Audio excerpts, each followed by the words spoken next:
अस्सलाम वालेकुम। Hyper pigmentation dark spot और फ्रैकल के लिए लास्ट टाइम मैंने आप लोगों को एक क्रीम बताई थी, तो वहाँ पे कमेंट आया कि अल्हम्दुलिल्लाह मेरे फेस से पिगमेंटेशन खत्म हो गई है और जो स्किन है वो भी पील ऑफ नहीं हो रही।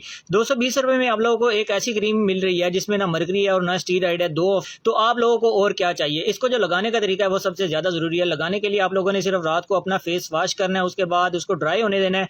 ड्राई होने के बाद आप लोगों ने ये पिया साइज़ में लेकर बहुत ही कम क्वान्टिटी में टैप टैप करके इस्तेमाल करनी है और बहुत ही बारीक लेयर बनानी है, ज़्यादा क्वान्टिटी में इस्तेमाल नहीं करनी। लगाने के 15 से 20 मिनट बाद आप लोगों ने कोई भी अच्छा सा मॉइस्चराइजर अप्लाई करना है। दैट्स इट, सिर्फ रात के वक्त इस्तेमाल करना है। वीकली आप स्टार्ट में 3 दफ़ा इस्तेमाल करेंगे। जब आपकी स्किन यूज्ड हो जाएगी तो आप इसको रेगुलर बेस पे भी इस्तेमाल कर सकते हैं। प्रेगनेंसी में और फीडिंग में आप ये क्रीम हरगिज़ इस्तेमाल नहीं कर सकते। सन क्लियर क्रीम, इस पर मैं बारहा कई दफ़ा वीडियो बना चुका हूँ और आप लोगों को बता चुका हूँ कि आप लोगों को ये किसी भी फार्मेसी से ईजीली अवेल हो जाएगी 220 रुपये में। तो आप लोग मुझे बार बार मैसेज मत किया करो कि कहाँ से मिलेगी और इसको लगाने का तरीका क्या है। 1 मिनट की वीडियो होती है, वो वीडियो मुकम्मल वॉच कर लिया करें, वो सबसे ज़्यादा बेहतर है।